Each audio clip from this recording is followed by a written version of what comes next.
Oi gente, tudo bem? A gente está aqui hoje para mais uma aula. Hoje nosso conteúdo é América Espanhola. Estou vindo com uma roupa que normalmente eu não uso, né? Porque infelizmente no meio do direito a gente não pode trabalhar assim, né? Por mais de boa que eu tivesse um emprego, um estágio dentro da esfera do direito, eu nunca pude usar um cropped. Diferente de quando eu trabalhava em loja, né? De lojista é muito tranquilo você usar qualquer roupa. Eu podia colar maquiado que ninguém falava nada. Sempre foi bem tranquilo nesse sentido, né?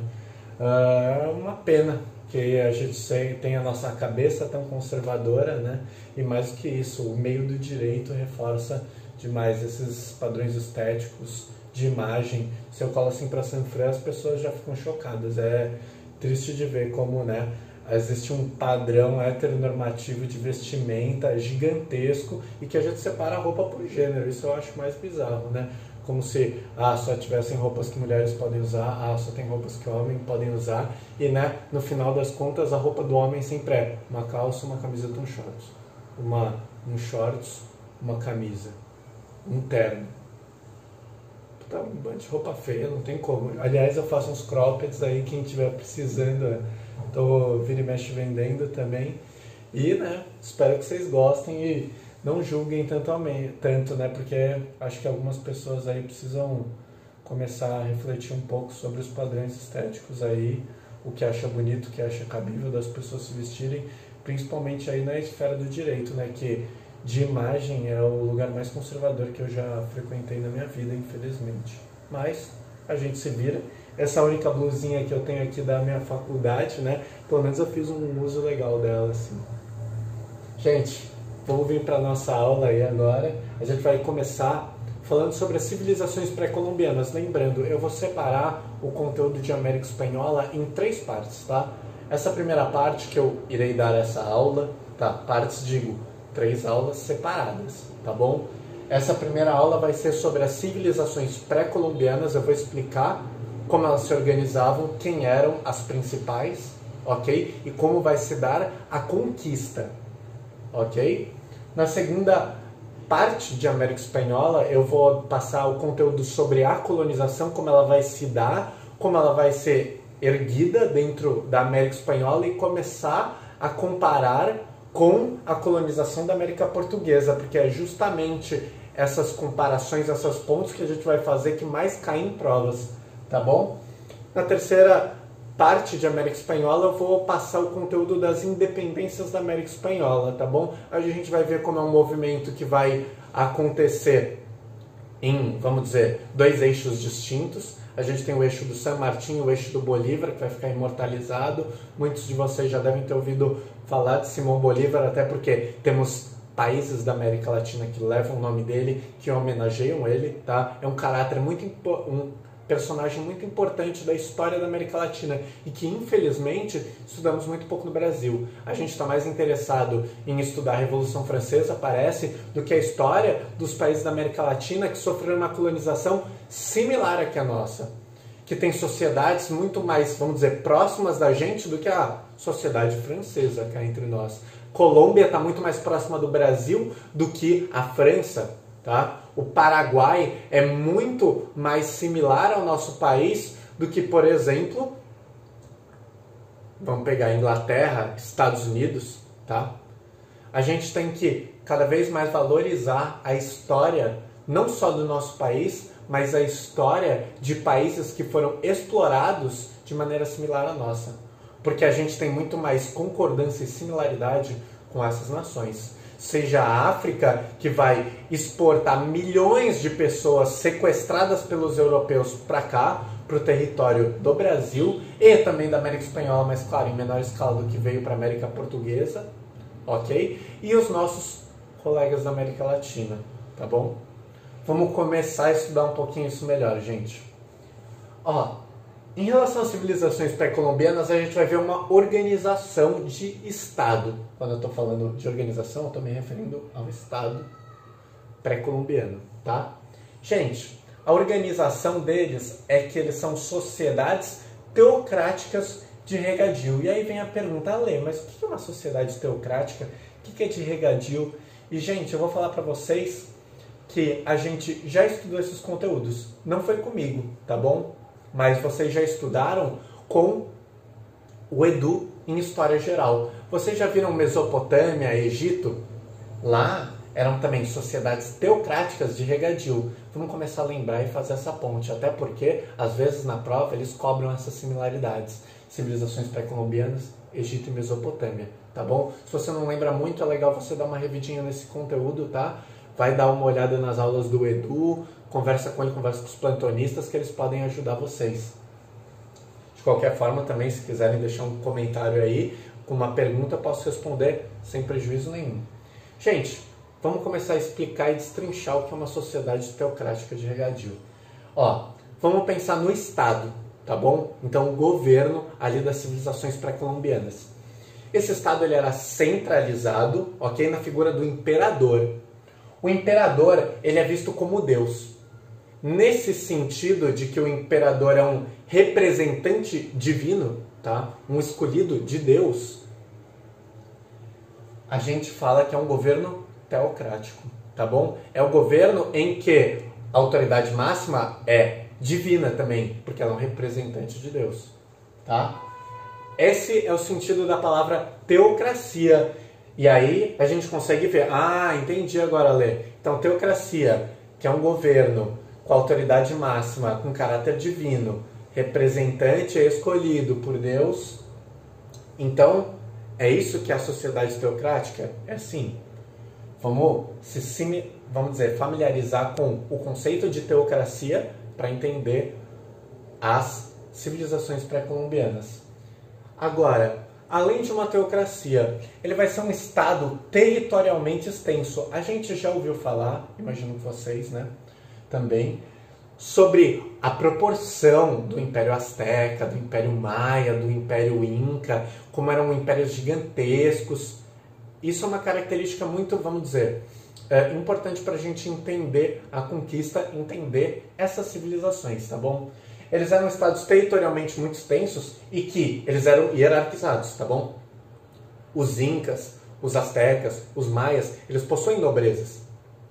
Tem um camponês e tem, vamos dizer, um inca nobre, tá? Existem hierarquias, portanto, dentro dessas sociedades, e essas hierarquias estão ancoradas, estão sustentadas na posse de terra. Gente, pegando aqui o exemplo asteca, tá? As terras são comunais, mas independente das terras serem comunais, o que é? Terra comunitária, tá? As pessoas podem ir lá e plantar. Os nobres são detentores de terras também. E mais do que isso, eles administram camponesas, certas vezes, tá bom?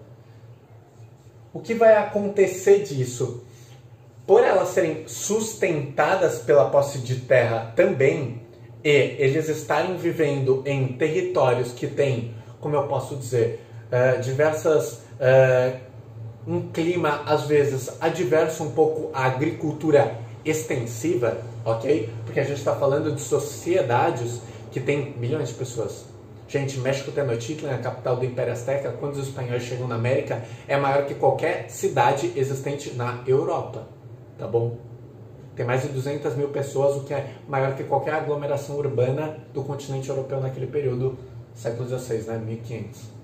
Então é importante a gente entender a proporção dessas sociedades. E elas são sedentárias em contraposição às sociedades indígenas da América Portuguesa. Por quê? Isso é uma coisa que a gente começa a diferenciar agora, tá? Principalmente ali na região do Caribe, tá? E na América Portuguesa, a gente vai ver sociedades, etnias indígenas que são nômades e seminômades. Como assim? Elas não se fixam em território, tá? Elas principalmente vão exercer a caça e a coleta, então elas vão chegar a se fixar num ponto, exaurir esse ponto, caçar, pescar, plantar, e quando vão exaurir esse território, eles vão se mudar novamente, vão entrar numa peregrinação e vão se deslocar para outro território que tenha quantidade de recursos, vamos dizer, disponíveis para a população. Aqui são sociedades sedentárias, então elas se fixam em um território e elas têm que fazer o quê? Praticar agricultura extensiva, imagina alimentar centenas de milhares de pessoas, principalmente no século XVI, onde não existiam técnicas tão avançadas de agricultura, tá bom? O que eles vão fazer? Então eles vão desenvolver uma agricultura irrigada, muito similar à agricultura que era exercida também no Egito e Mesopotâmia, no leito dos rios. eles plantavam em deserto, então eles esperavam o quê? O leito do rio encher, ia ficar todas as margens alagadas e depois eles iam, vamos dizer, arar, cuidar daquelas terras e plantar nas terras que anteriormente estavam alagadas pelo leito do rio, no contexto do deserto do Egito Mesopotâmia. Aqui a gente vai ver, vamos dizer, duas formas de agricultura irrigada distintas. Uma, principalmente na figura dos astecas, ok? Porque a cidade de México Tenochtitlan, que era a capital do Império Azteca, era dentro de um lago. É o atual território da cidade do México, que fica dentro de uma cratera de um vulcão, ok? E hoje é um dos lugares mais áridos do mundo, claro. Todas as, vamos dizer, mudanças de clima, mudanças globais que estão ocorrendo fizeram secar completamente aquele rio e a cidade do México se tornar a capital mais árida do mundo, dentre as grandes metrópoles, né? Enquanto a gente vai ver no período colonial, 1500, portanto com a chegada dos espanhóis, uma cidade completamente alagada, dentro de um rio. Eles vão praticar uma agricultura que chama chinampas, tá bom? É uma agricultura alagada feita dentro de rios, que vai ser uma tecnologia desenvolvida pelos astecas. Portanto, eles são uma civilização extremamente tecnológica, principalmente em termos de agricultura. E isso vai fazer a agricultura irrigada leva o nome também das sociedades teocráticas de regadio. Regadio, aqui, sociedade teocrática, teocrático vem da teocracia, regadio vem da agricultura irrigada praticada por essas civilizações pré-colombianas, tá? Além dessas chinampas que eu falei ali do Império Azteca, a gente vê também a agricultura irrigada inca, onde eles conseguiam basicamente bombear água quilômetros acima, porque quem não sabe, a civilização inca tem boa parte dela ali nas cordilheiras dos Andes, lugar que tem altitude gigantesca, e eles conseguiam bombear água debaixo das montanhas para cima delas, e eles vão fazer agricultura em níveis, gente. Eles vão recortar a montanha, mais ou menos o que fazem hoje, com, claro, diversos aparelhos tecnológicos que fazem isso se tornar muito mais fácil, mas basicamente eles vão fatiar a montanha, fazendo, vamos dizer, quase que planaltos, e nesses planaltos eles vão bombear água e praticar agricultura. É uma coisa extremamente linda de ver, gente. Procurem aí pirâmides incas, pirâmides astecas, deem uma olhada na agricultura e na arquitetura dessas civilizações, que é extremamente desenvolvida. Até hoje, muitos historiadores, muitos arqueólogos estudam essas obras para conseguir entender como uma civilização em 1500 conseguia empreender uma obra dessa dimensão, tá bom? Imagina fazer uma pirâmide no topo de uma montanha, gente. Imagina levar pedras gigantescas para cima da montanha. É uma coisa assim, tem que se admirar muito essas civilizações nesse sentido. Agora, o que vai acontecer além disso? A gente já destrinchou esse nome das sociedades teocráticas de regadio, entendeu de onde vem a palavra regadio, que é da agricultura irrigada, e já viu que teocrática vem de teocracia por conta do imperador como divindade, tá? Agora a gente vai entender como funciona isso, quem sustenta essas civilizações. São os camponeses, claro. Eles vão pagar impostos, e esses impostos vão ser em forma de mercadoria, às vezes, e ou em forma de trabalho compulsório. Como assim, Ale? Gente, vamos entender um pouco. As terras são comunais. Então os camponeses, eles podem, vamos dizer, cultivar a terra, eles vão gerar alimentos para eles, e uma parte desses alimentos gerados nas terras comunais eles vão ter que pagar para o Estado, ok? Agora, mais do que isso, eles não podem só cultivar a terra. Eles também vão ter que disponibilizar, que seja 2, 1 mês, 3 meses do ano deles, para trabalhar para o Estado. Para o Estado Azteca, para o Estado Inca. Como assim, Ale? O que está acontecendo? Por que eles trabalham? Aonde eles trabalham? Gente, eu acabei de falar para vocês que eles são civilizações muito conhecidas pela agricultura irrigada deles, e mais do que isso, pelas pirâmides, a arquitetura deles. Quem vocês acham que construía isso? Evidentemente que eram os camponeses, na forma desse trabalho compulsório, ok? Gente, eu vou adiantar um conteúdo, mas eu não quero que vocês se confundam e se prendam a essa palavra, tá bom? Quando a gente falar na próxima aula de colonização, eu vou falar das formas de trabalho que os espanhóis vão empreender dentro da América Espanhola, tá bom? Eu vou falar da mita e da encomienda. Eu vou adiantar uma coisa para vocês e, por favor, olhem com olhar crítico isso que eu vou falar. Muito da colonização espanhola vai ser assimilar hábitos tribais que já eram utilizados dentro das civilizações pré-colombianas. Como assim, Ale?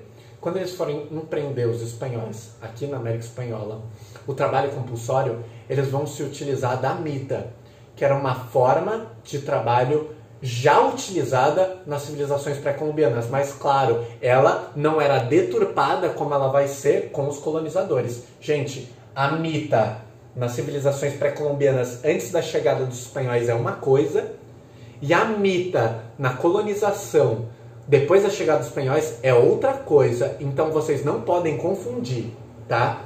Mas esse trabalho compulsório que os camponeses pagavam, vamos dizer, em forma de tributo aos imperadores, era também chamado de mita. Gente, eu falei isso, mas por favor, tracem uma ponte. Existe uma diferença entre esse trabalho compulsório que eles utilizavam para pagar os tributos ao imperador trabalhando nas grandes obras, ok? E a mita que vai ser instituída posteriormente durante a colonização espanhola, tá bom? Por favor, vamos diferenciar isso. Agora, essas grandes obras eram muitas vezes a construção de pirâmides, pirâmides dedicadas a imperadores, pirâmides dedicadas a templos, ok? E muitas vezes também para as obras de irrigação. Sejam esses canais que vão bombear água quilômetros acima de altitude, tá? Sejam obras que vão fazer essa agricultura irrigada dos astecas dentro de lagos, como na cidade de México, Tenochtitlan. Essas grandes obras vão ser feitas pelos camponeses que estavam trabalhando compulsoriamente para o Estado pré-colombiano, ok? E cuidavam da realização dessas grandes obras do Estado. Tudo certo? Espero que vocês tenham entendido. Não se confundam com a mita na civilização pré-colombiana antes da chegada dos espanhóis. Por favor. Tá bom, gente? É legal a gente ver tudo isso e começar a entender como a narrativa existe do lado do vencedor, que é o que praticamente todo mundo ouve, e existe a narrativa dos indígenas. As civilizações pré-colombianas, gente, tinham escrita, tá? Apesar de até hoje a gente não ter decifrado todo o vocabulário dessas civilizações, porque se perdeu ao longo do tempo, uma coisa que a gente consegue ter muitos registros são historiadores indígenas falando sobre a conquista, falando sobre a civilização pré-colombiana, falando sobre o Império Azteca, falando sobre o Império Inca. A América Espanhola é uma fonte riquíssima de informações e relatos sobre o período colonial, diferente da América Portuguesa. Por quê? Portugal se ocupou em apagar a história indígena, em não registrar o genocídio empreendido pela coroa portuguesa nas terras americanas, seja nos indígenas, seja na população negra escravizada, que vão morrer milhões na América Portuguesa, tá? Diferente do que é a história do Brasil, a história da América Espanhola, a gente consegue encontrar uma imensidão de relatos. É muito legal, eu vou trazer alguns relatos desses para vocês sobre a conquista, até para a gente ter uma reflexão crítica sobre isso que está acontecendo, tá bom, gente? Se vocês tiverem alguma dúvida, podem escrever nos comentários. Eu vou passar agora para a segunda parte da aula, tá bom, gente?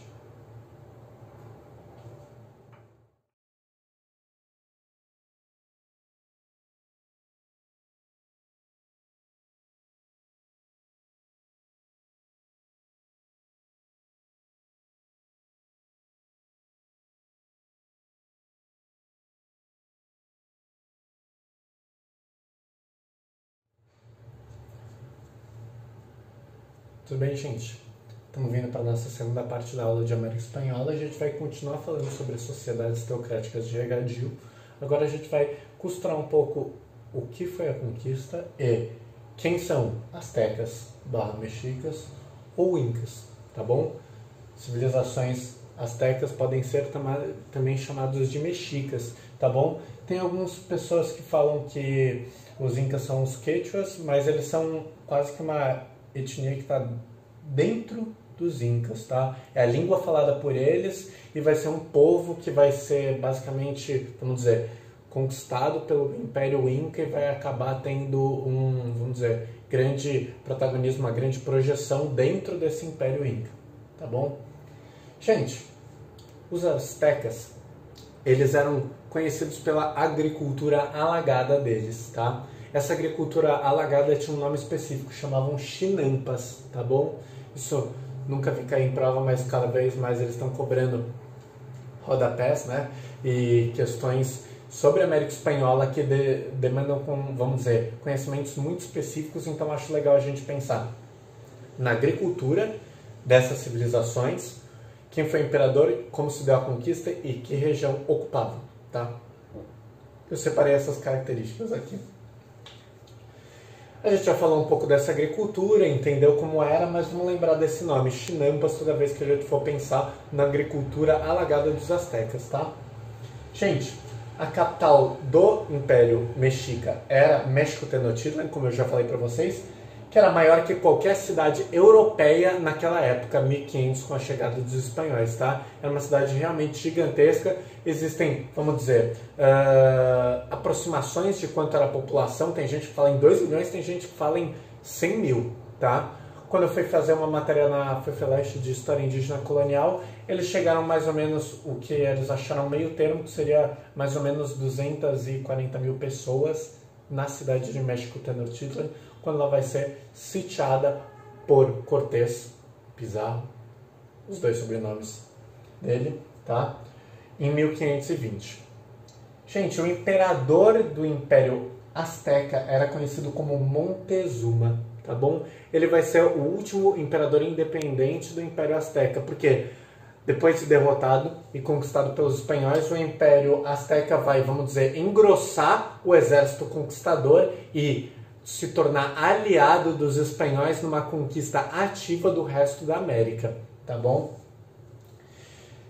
Gente, eles habitavam a região da Mesoamérica, que é basicamente o começo da América Central ligando na América do Norte, atual território do México, tá bom? A Mesoamérica também chega no, vamos dizer, na península de Yucatán, ok? Onde estavam a civilização maia também, tá bom? A gente vai falar na próxima parte da aula dos maias. Gente, vamos falar um pouquinho da conquista, o que aconteceu, tá bom? Eu vou falar essa primeira parte que é referente aos astecas, depois eu explico os incas, continuo falando da conquista, tá bom? Gente, um conquistador espanhol que vai ser protagonista aí nos primeiros anos na dizimação das civilizações pré-colombianas é conhecido como Cortés, tá? Alguns historiadores também se referem a ele como Pizarro, vamos lembrar dos sobrenomes. Ele vai chegar principalmente na região das ilhas, tá? Das Antilhas, vai ter contato com essas primeiras civilizações indígenas, tá? Que não tem a proporção das civilizações pré-colombianas que a gente está estudando, nem a dimensão, riqueza delas. E ele vai, vamos dizer, ouvir por essas tribos, essas etnias que viviam nas ilhas, sobre civilizações que viviam no continente americano e que tinham muita riqueza. Eles exerciam comércio com essas civilizações, então os espanhóis foram pegando, vamos dizer, referências deles e falando, beleza, a gente sabe que tem um império poderoso indígena dentro do continente, vamos chegar lá, vamos ver como a gente vai fazer esse processo de conquista. O que acontece, gente? Os espanhóis numericamente eram muito inferiores à população indígena naquela época. Então o que vai acontecer? O Cortés, ele vai, sabendo disso, explorar muito a dissidência que envolvia as civilizações indígenas. Como assim, Ale? Gente, civilização azteca, civilização inca eram impérios expansionistas, ok? Eles subjugavam outras tribos menores, eles praticavam, claro, rituais de sacrifício e mais do que isso, eles cobravam impostos dessas tribos que eles dominavam, ok? A escravização não ocorria em larga escala como a gente vê no período moderno, por isso eu não gosto de comparar e falar ah não, as civilizações pré-colombianas também tinham escravidão. Gente, naquele período, todas as sociedades praticamente tinham alguma forma análoga ao trabalho compulsório à escravidão, ok? Mas o que vai acontecer é muito diferente a gente falar da escravidão moderna, empreendida pelos europeus, e a escravidão que estava em vigência no continente americano, no continente africano, no continente asiático, completamente distinto do que os europeus vão organizar esse tráfico, vamos dizer, internacional. O que vai acontecer, gente? Então tem tribos que estão sob a influência, sob o domínio violento dessas civilizações. Quando os espanhóis chegam, eles vão ter contato com essas tribos que são subjugadas pela civilização azteca num primeiro momento, porque eles vão chegar ali pela América do Norte, tá? América Central, esses territórios. O que vai acontecer? Eles vão congregar apoio com essas tribos que eram subjugadas pelos aztecas no primeiro momento, ok? Subelevando essas tribos, eles chegam como se fossem, vamos dizer, libertadores deles, como se eles estivessem ajudando essas civilizações, e mal elas imaginam que elas vão sair de um domínio dos aztecas depois para entrar em outro domínio muito mais violento, que vai dizimar muito mais vidas, que vai ser o domínio espanhol posteriormente, tá? E o que vai fazer? Essas tribos vão se aliar aos espanhóis. Então, gente, vamos começar a desmistificar uma coisa. A conquista da América, ela vai ser empreendida ativamente pelos povos indígenas, tá? Quem vai ser protagonista nisso, quem está comandando, liderando, essencialmente são os europeus. Mas quem está protagonizando em número, quem está ali engrossando esses exércitos, são as tribos e etnias indígenas subjugadas por essas civilizações, tá?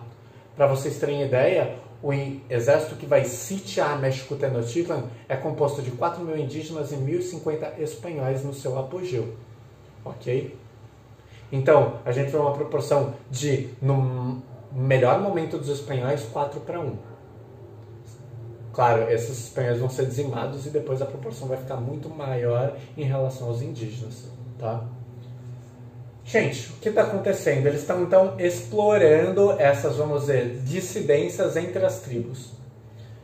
Vai chegar no momento que eles vão avaliar que eles têm um apoio suficiente, porque, principalmente, eles conseguiram o principal inimigo da civilização azteca como aliado dos espanhóis, uma nação que chama Tlaxcala, eu vou escrever na lousa depois, tá?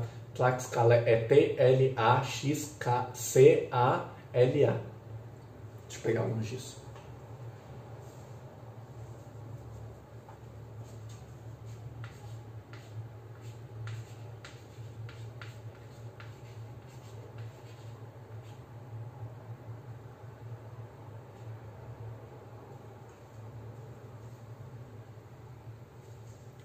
Confirmando aqui o nome, é isso, Tlaxcala mesmo. Gente, eles vão se aliar a esse, vamos dizer, reino para fazer frente aos aztecas, que eles já têm, vamos dizer, relatos de que são uma civilização gigantesca, que tem muitos guerreiros, uma cidade gigante que vai ser México Tenochtitlan. E eles vão marchar com essas tribos dissidentes e o exército de Tlaxcala em cima de México Tenochtitlan, sitiando em 1520 a cidade, tá? O que acontece? Com o exército de, a princípio, mais ou menos uns 300, 400 espanhóis e mais 4.000 indígenas, eles estão sitiando uma cidade com centenas de milhares de habitantes, ok? O que vai acontecer? Vai se dar início a uma temporada de negociações envolvendo astecas e o Cortés.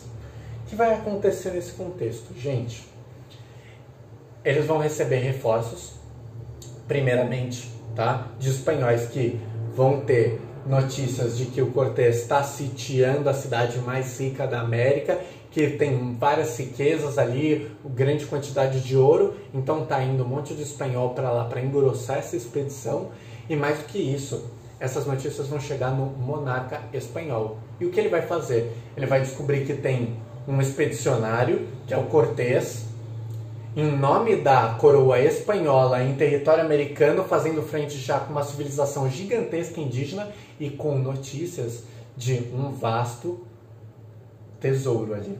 O que vai acontecer? Prontamente o monarca espanhol vai mandar um exército para prender o Cortés. Porque ele vai querer o quê? O protagonismo dessa conquista. Ele não quer que o Cortés dizime essas populações e roube todo o ouro para ele.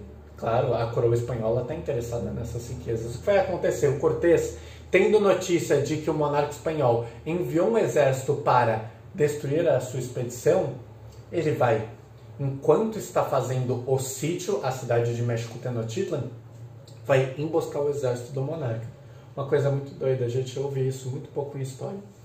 Cortés ele vai fazer uma marcha rápida para o litoral da América, aonde especificamente a expedição do monarca espanhol vai desembarcar. O que vai acontecer? Durante o desembarque dessas tropas, a expedição do Cortés vai atacar as tropas da coroa, derrotando eles, ok? E mais do que isso, ele vai fazer centenas de prisioneiros e falar, ó, vocês podem morrer aqui agora, ou vocês podem engrossar minha expedição, que a gente está sitiando a maior cidade da América.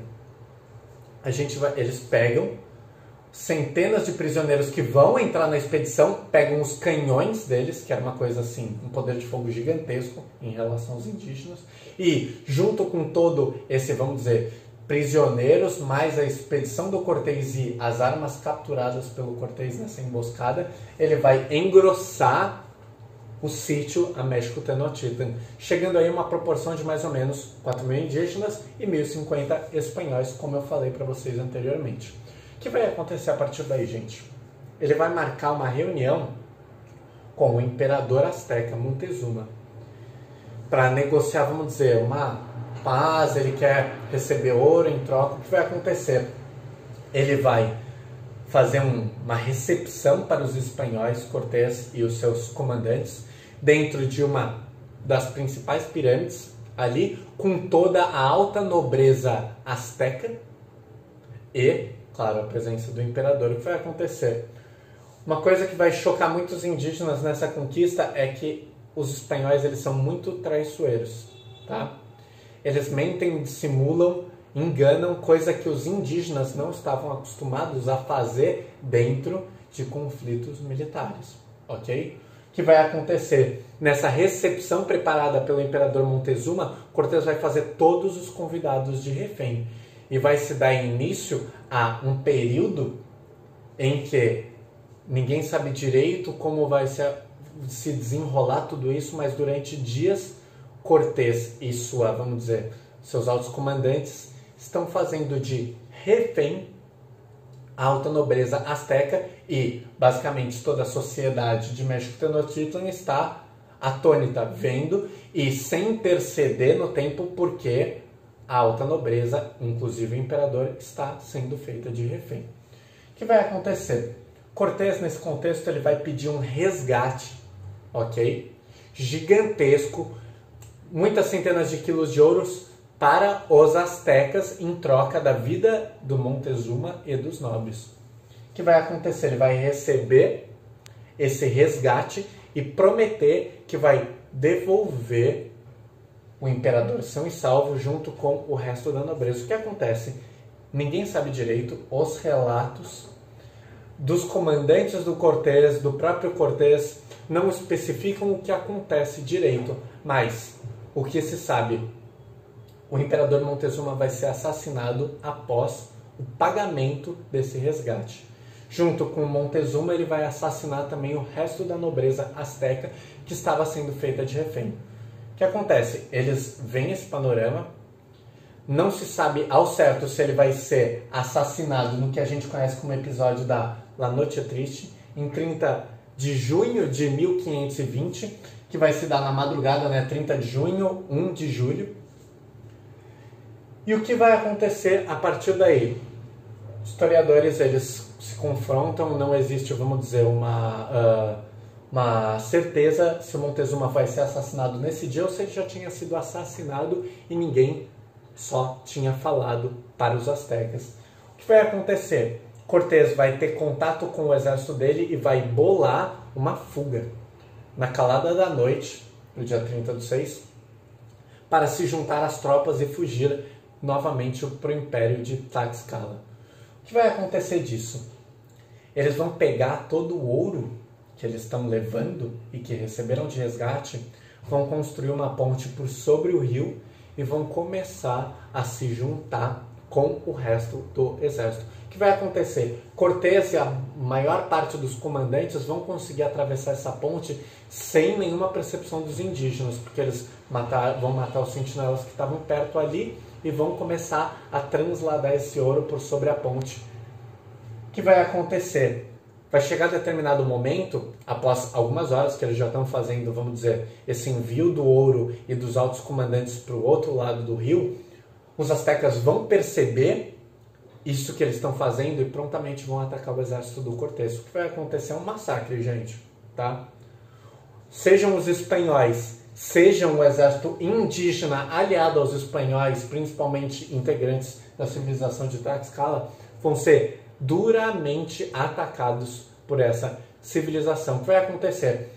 Tem muitos relatos de boa parte dos espanhóis morre afogada tentando atravessar essa ponte, ok? Principalmente porque eles estão levando ouro em basicamente todos os lugares que eles podem carregar.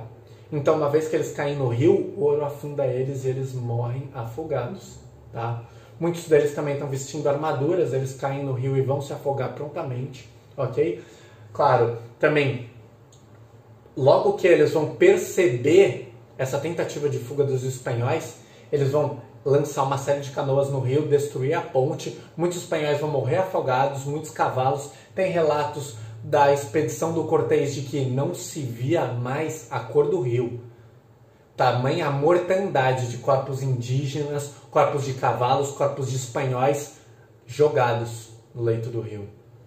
Falam que o rio nessa noite vai ser tingido de vermelho de tantas pessoas que vão morrer. Gente, daí vai se dar início uma marcha do Cortés e seu exército para as terras de Tlaxcala, correndo com todo esse ouro que eles vão conquistar, tentando salvar suas vidas. Para vocês terem noção, mais de 2/3 da expedição vai ser dizimada no ataque das tropas astecas, tentando fugir para o território dos aliados. O que vai acontecer nesse sentido, gente? Os espanhóis vão ser dizimados, basicamente vão sobrar em torno de 300, 400 espanhóis dessa expedição, tá? As tropas de Tlaxcala também vão ser dizimadas, vão sobrar entre 1.000 e 2.000 indígenas só dessa expedição que começou com 4.000. E o que vai acontecer a partir daí, gente? A gente fala, nossa, agora que os astecas vão ganhar, eles destruíram os espanhóis, destruíram o exército de Tlaxcala, tá calmo agora. Mas não. Gente, uma esfera da conquista muito importante que a gente vai ver na final da aula é a esfera biológica, tá bom? E o que vai acontecer é, muitos dos espanhóis que vão se afogar em México Tenochtitlan, eles vão contaminar completamente a cidade de doenças, tá? Lembrando, eram espanhóis que estavam viajando há meses em caravelas, estavam com uma alimentação extremamente ruim, eles têm hábitos de higiene extremamente porcos naquela época na Europa, e eles, os indígenas no caso, não têm defesa imunológica para essas doenças. Então, com um monte de espanhol morrendo afogado numa cidade que é dentro de um rio, que é completamente alagada, gente, a agricultura deles até é alagada. Imagina a agricultura em contato com esses corpos doentes que vão morrer no leito do rio. Gente, eles vão contaminar completamente a cidade, tá? Quando os espanhóis vão voltar com os aliados indígenas para aquela região, a cidade já tinha praticamente perdido mais da metade da população para as doenças, tá bom? Varíola e sarampo vão ser duas das principais doenças que vão dizimar as populações indígenas durante a conquista. Então, quando eles vão chegar para sitiar a segunda vez México Tenochtitlan, eles vão prontamente se render porque eles estavam sendo dizimados por toda essa mortandade trazida pelas doenças que os europeus foram vetores. Uma coisa importante da gente entender aqui, gente, é que a conquista ela se dá em muitas esferas, na esfera violenta, na esfera biológica e mais do que isso, na esfera, como eu posso dizer, temporal, religiosa, tá? A morte de Montezuma vai ser um golpe muito grave para toda essa civilização asteca, porque ele é o quê? O representante de Deus, ele é o eleito divino, tá? A morte dele é um golpe muito fatal para toda a cultura asteca, tá? Eles vão entender, não que eles perderam apenas, eles vão entender que Deus deles foi morto. Eles vão entender que o Deus deles perdeu para o Deus cristão, que os espanhóis tanto falam, tanto levantam perante os indígenas, tá? Logo depois dessa rendição dos astecas, eles vão engrossar os aliados espanhóis e vão ajudar eles a conquistarem o resto da América, gente. Logo depois de serem derrotados, os astecas se tornam aliados dos espanhóis. Claro, com promessas de terras, promessas de postos, promessas de serem grandes governantes daqueles territórios, tá bom? É importante a gente entender que, nesse primeiro momento, eles vão conquistar os aliados indígenas através dessa retórica, ok? Logo depois, o que vai acontecer? A gente vai ver que, com o passar do tempo, os espanhóis vão retirando o poder dessas lideranças indígenas e dando poder para as autoridades metropolitanas. Então tem essa dissimulação, eles prometem mundos para essas nobrezas indígenas que os apoiam na conquista. Posteriormente eles vão retirando todos os poderes que eles deram a essas elites indígenas, tá bom? Gente, vamos falar um pouquinho dos Incas, depois eu continuo o processo de conquista aqui. Ó, gente, os Incas, eles têm uma agricultura comunitária, ok? Essas, vamos dizer, porções de terra familiares são conhecidas também como aidos, tá? São basicamente pedaços de terra que são, vamos dizer, cultivados por grupos. Esses grupos, em geral, correspondem a grandes famílias indígenas, ok? Que vão cultivar determinados pedaços de terra. E dentro desses pedaços de terra, uma parte dessa produção vai ter que ser destinada como tributos ao imperador Inca, tá bom? Tudo certo? Gente, deixa eu tirar essa parte do Tlaxcala, senão vai confundir.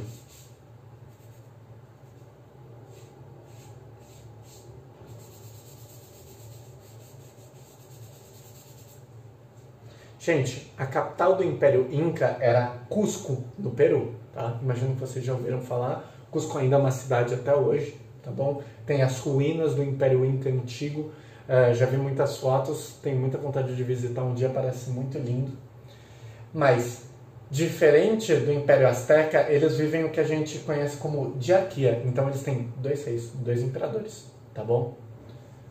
O que acontece nessa diarquia, gente? Um dos soberanos é encarregado basicamente da administração central, tá?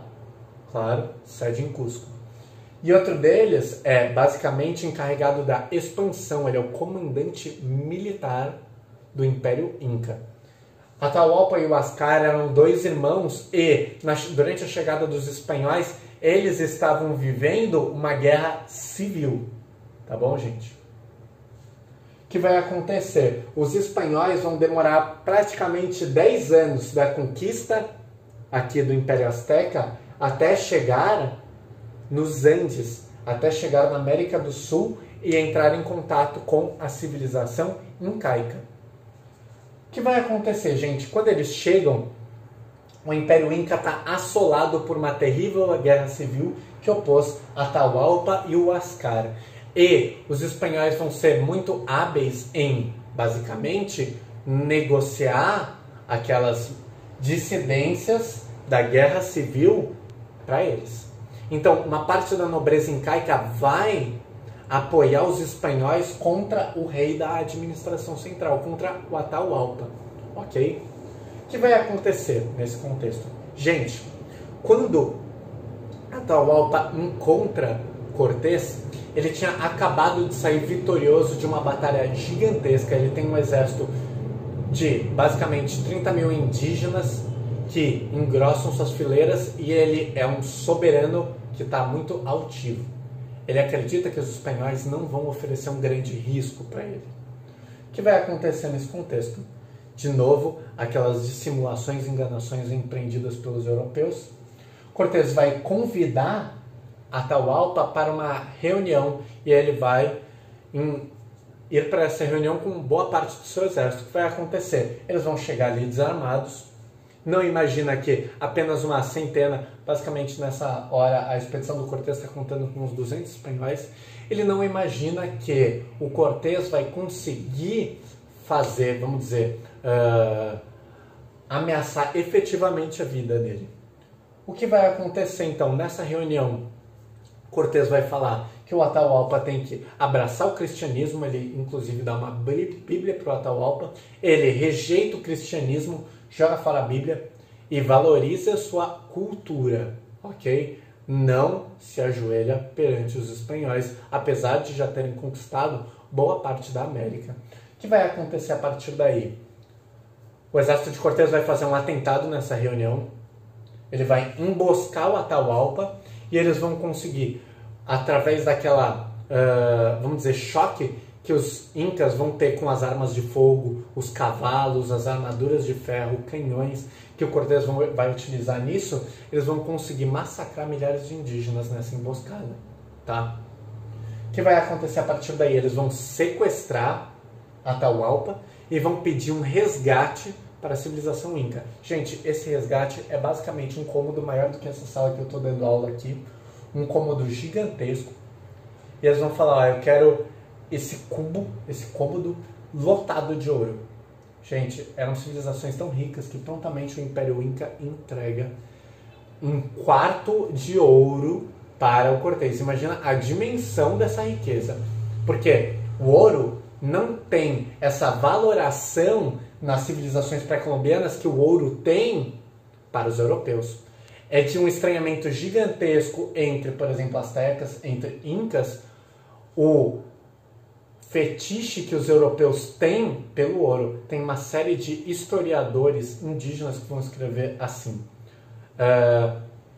Os europeus são tão apegados ao ouro como os porcos são apegados à lama. Eles veem de uma maneira pejorativa o olhar dos europeus sobre o ouro, ok? O que vai acontecer a partir daí? Cortés vai receber o resgate de Atahualpa e vai assassiná-lo, ok? Mesmo tendo todo o resgate, todas as exigências cumpridas, ele ainda vai lá e assassina o imperador Inca, tá? Ele vai garrotear o imperador Inca depois dele se converter ao cristianismo, ok? Porque ele falou que ia queimar o imperador Inca a menos que ele se convertesse ao cristianismo. O que acontece dentro da cultura incaica? Eles mumificavam seus imperadores. Atahualpa vai ficar muito receoso de ser queimado porque ele não pode ser mumificado e concorda em ser garroteado. Basicamente, vão colocar uma coleira de ferro e vão estrangulá-lo até a morte, tá? O que vai acontecer a partir daí? Gente, tem uma característica que é muito legal para a gente saber sobre o Império Inca e é a fundação do que a gente conhece como Vilcabamba.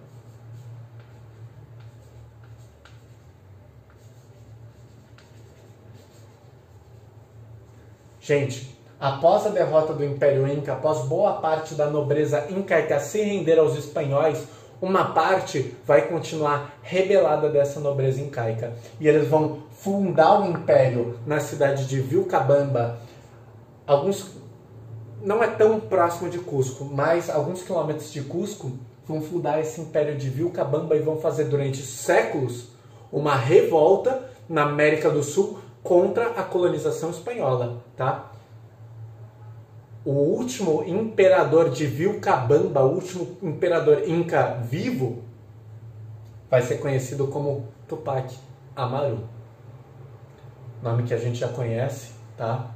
Tupac Amaru, claro, é o nome de um rapper, mas também é o nome do último imperador revoltoso inca contra a colonização espanhola. Posteriormente, a maior rebelião indígena na América Espanhola e, consequentemente, uma rebelião de proporções gigantescas que também vai se tornar, basicamente, a maior revolução indígena na América, vai ser protagonizada por um encomendeiro que vai tomar o nome de Tupac Amaru II, ok? Um descendente dessa nobreza incaica que vai se revoltar contra o trabalho compulsório, a mita e encomenda utilizadas pelos espanhóis durante a colonização. Gente, os incas habitam a região do Vale do Cusco, basicamente também uma região que é correspondente ao Andes Central e ao Andes do Centro-Sul, ok? Contei uma narrativa, uma historinha aí para vocês da conquista, espero que vocês tenham curtido. Vamos continuar a nossa aula, agora a gente vai falar um pouco dos maias, tá?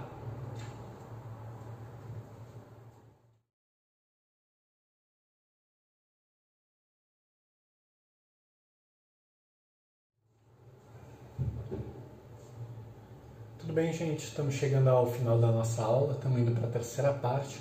Vou falar um pouquinho da civilização maia e costurar o que foi a conquista, tá bom, gente? A civilização maia ocupava o que a gente conhece hoje como a região que atualmente estão os países da Honduras e da Guatemala, ok? É conhecido como Yucatán. Quando vocês olharem para a América Central, vocês vão ver que perto da América do Norte tem quase como se fosse tipo um chifre assim. Essa é a península de Yucatán, onde a civilização maia habitou. Quando os espanhóis chegam aqui no continente americano, a civilização maia perdeu muito do esplendor e da extensão que ela tinha antes, tá bom? O que acontece é que eles sofreram uma série de guerras internas, mais do que isso, eles sofreram com grandes colheitas que foram um fracasso e enfraqueceram muito o poderio econômico e aplacou muita fome na população.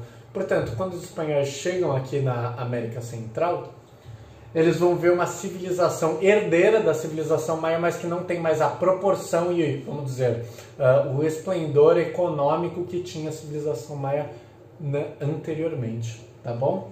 Gente, uma característica distinta da civilização maia para a Azteca e a Inca anteriores que a gente viu aqui é que ela é formada por centros urbanos independentes, similares às cidades-estado da Grécia. É quase como se fosse, sabe, Atenas, Esparta, essas cidades, elas são cidades completamente, vamos dizer, elas podem se unir em uma confederação porque elas são herdeiras da civilização maia, só que elas possuem governos distintos, administrações separadas delas, tá bom? Elas são sociedades teocráticas também, elas são hierarquizadas e sedentárias, tá bom? A gente não vai falar que elas são sociedades de regadio também, porque elas não têm agricultura tão desenvolvida, tão tecnológica quanto a civilização incaica e a civilização asteca tinham naquele período, tá bom? Não acreditem que os maias não existiam com a chegada dos espanhóis. Essa é a maior mentira vendida por historiadores, ok? Eu ouvi isso várias vezes na escola. Quando eu fui ver, mano, na aula da USP, eu tava tipo, quê? Nossa, eu achei que não existiam maias. E na realidade existem, eles vão perdurar ainda durante muito tempo. São civilizações herdeiras dos maias. Gente, uma coisa muito legal da civilização maia é o calendário deles. Vocês já ouviram falar do calendário maia? Vocês sabiam que desde 1500 eles acertaram praticamente todas as datas, tipo cronograma dos dias solares, tudo certinho até hoje? Gente, eles conseguiram desvendar eclipse que foi acontecer 400, 500 anos antes e estava no calendário maia. É uma coisa muito doida, assim. Eles têm, tipo, um calendário avançadíssimo e, infelizmente, a gente não conseguiu decifrar completamente a língua desses povos para saber tudo o que está escrito ali, seja no calendário, seja nos registros históricos que a gente conseguiu guardar da civilização maia, mas que boa parte deles se perderam, né? A conquista foi muito violenta. Agora vamos retomar um pouquinho tudo que a gente falou de conquista e vamos traçar uns pontos aqui para relembrar. Gente, uma coisa que a gente nunca pode esquecer, os indígenas foram agentes ativos da conquista. A maior parte desses exércitos que eram liderados pelos espanhóis eram integrados por indígenas, tá? Os astecas, depois de serem derrotados, vão se juntar à expedição do Cortés para conquistar o resto das populações indígenas. Então a gente precisa entender isso. A guerra é algo que faz parte da sociedade indígena, dessas civilizações pré-colombianas. Portanto, se aliar posteriormente aos espanhóis seria beleza. Às vezes eu já estava sendo subjugado por uma outra civilização indígena, então ao me aliar aos espanhóis, eu ainda vou ter um protagonismo. Eu estou mudando aqui de senhor, eles vão prometer mundos e fundos para esses aliados indígenas que se juntarem a eles, tá? E que posteriormente eles não vão cumprir as promessas, mas de qualquer forma era praticamente trocar um senhor por outro e sob uma promessa de uma situação melhor, uma situação mais rica, tá? Então faz muito sentido na ótica indígena, naquele momento, se aliar aos conquistadores espanhóis, tá bom? Ela vai ser marcada muito forte pela fome, ok? Com, claro, a conquista ali de México Tenochtitlan, posteriormente com a conquista do Império Maia, com a conquista da civilização incaica, que a gente vai ver é o colapso da lavoura. A gente viu que tem uma lavoura extremamente tecnológica empreendida nessas civilizações. Portanto, se você não cuidar direitinho, se não tiver uma atenção grande do Estado, ela não vai funcionar, ela vai ruir. E qual é o problema? Por exemplo, o Império Azteca tinha mais ou menos 2 milhões de habitantes. Então, se você desagrega esse sistema, essa agricultura, que basicamente os espanhóis praticamente têm um desconhecimento porque eles não sabiam utilizar aquela tecnologia, o que vai acontecer? Fome crônica. E é isso que vai acontecer. 2 milhões de indígenas, por exemplo, do Império Azteca, morrendo de fome. Porque a lavoura vai colapsar, o Estado vai ruir, os indígenas não têm mais liderança, ok? Eles estão numa crise, assolados por uma série de doenças, assolados por uma conquista temporal, uma conquista cultural deles, tá? Gente, o que a gente vai ver é uma série de suicídios, abortos coletivos, empreendidos pelos indígenas, porque eles não estão vendo mais futuro, ok? Eles estão se vendo derrotados, não só materialmente, como espacialmente, mas também no campo das ideias, da cultura deles. O Deus deles foi morto pelo Deus cristão quando eles perdem a guerra para os espanhóis. Esse é, vamos dizer, um problema gigantesco, pensando na ótica dos indígenas, tá bom?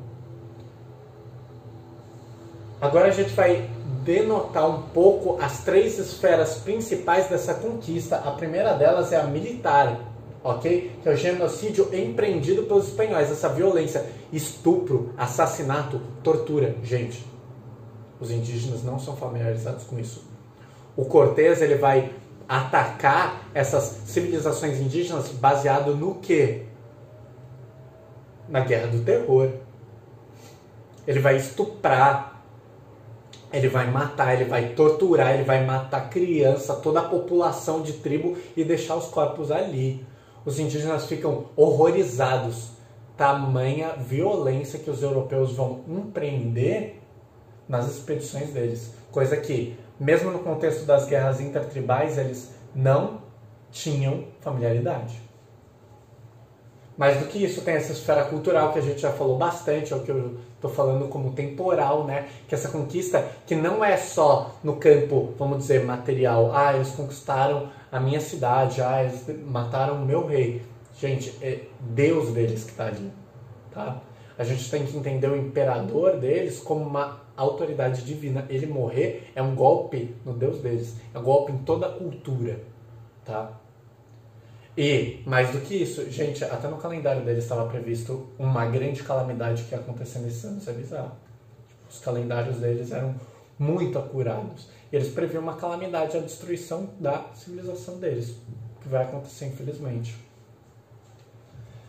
Esse etnocídio, ok, que é o, basicamente, né, esse massacre cultural vai ser protagonizado pela igreja. Gente, a Inquisição vai atuar muito forte na América Espanhola e a gente deu sorte que aqui na América Portuguesa nunca vai ser empreendida a Inquisição em larga escala. Só uns interrogatórios, tudo. Lá eles vão queimar indígenas, crucificar indígenas, perseguem pajens, matam todos os pajens, curandeiros, xamãs. É complicado, assim, essa esfera da Inquisição na América Espanhola. Um estudo, assim, muito depressivo, mas, ao mesmo tempo, coisas que a gente nunca teve nem contato na escola de aprender, é bizarro. A conquista também, principalmente, vai se dar na esfera biológica, porque os indígenas não têm anticorpos contra as doenças dos europeus. Gente, para vocês terem uma noção, eu vou trazer uns dados aqui para vocês terem ideia da mortandade. Na ilha de São Domingos, em 1519, que vai ser uma das primeiras ilhas que vai ter contato com os colonizadores europeus, tinham 25 milhões de indígenas, tá? Em 1519, 25 milhões. Em 1548, a ilha de São Domingos tem 6,3 milhões de indígenas. Já diminuiu praticamente em um quarto, em uma janela de 30 anos. Agora, em 1580, portanto, 30 anos depois, a gente está falando de uma janela temporal de 60 anos, tem 1,9 milhões de indígenas. Então, a gente vê que menos de 1/10 da população indígena da ilha de São Domingos vai sobreviver ao contato com os europeus. Por quê? Eles não têm anticorpos. Varíola e sarampo mata praticamente a tribo inteira. Essas doenças trazidas pelos europeus vão ser fatais para praticamente todas as comunidades indígenas que eles tiverem contato. A gente já viu bastante isso quando eu falei na aula de escravização indígena, agora a gente está vendo bastante também na aula de América Espanhola. O principal, vamos dizer, esfera da conquista é a biológica, que vai mais dizimar essas populações. Nos Andes setentrionais, para vocês verem, ali na parte o setentrional está ao norte da América do Sul, região norte da América do Sul. Em 1530, a gente vê 10 milhões de indígenas ali vivendo. Em 1560, portanto, 30 anos depois, tem 2,5 milhões de indígenas. É um quarto da população já, 30 anos depois. Em 1590, a gente vai ver 1,5 milhões de indígenas. Praticamente 1/9 dessa população original daquele território. Isso é similar à proporção do México de mortandade, tá bom? Então, praticamente 1/9 da população numa janela de 60 anos vai sobreviver, principalmente vítima das doenças, tá?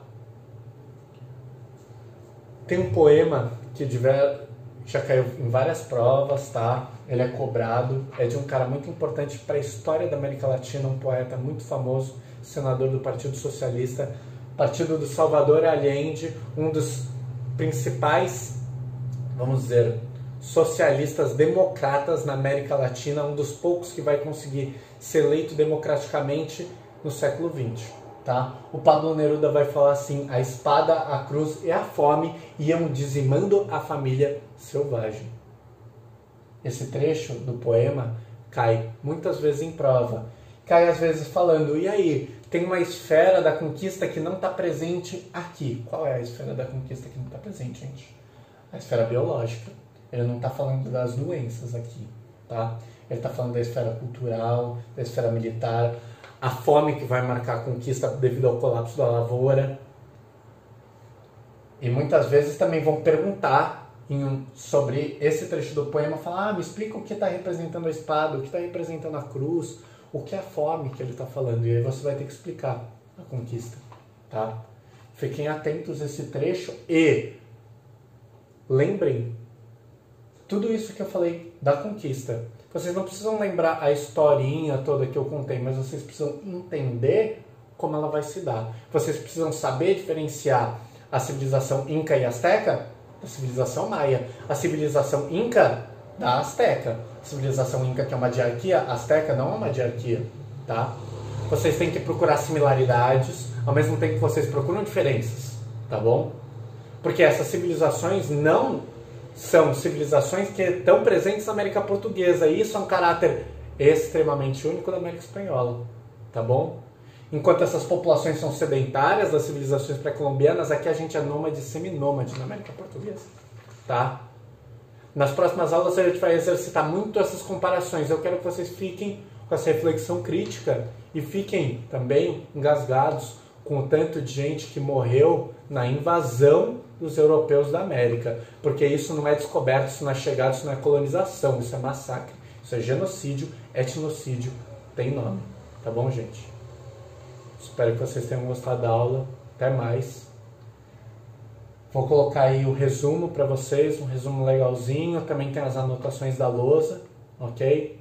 Se tiverem alguma dúvida, deixem nos comentários. A gente vai continuando nas nossas próximas aulas, conteúdo de América Espanhola. Até mais.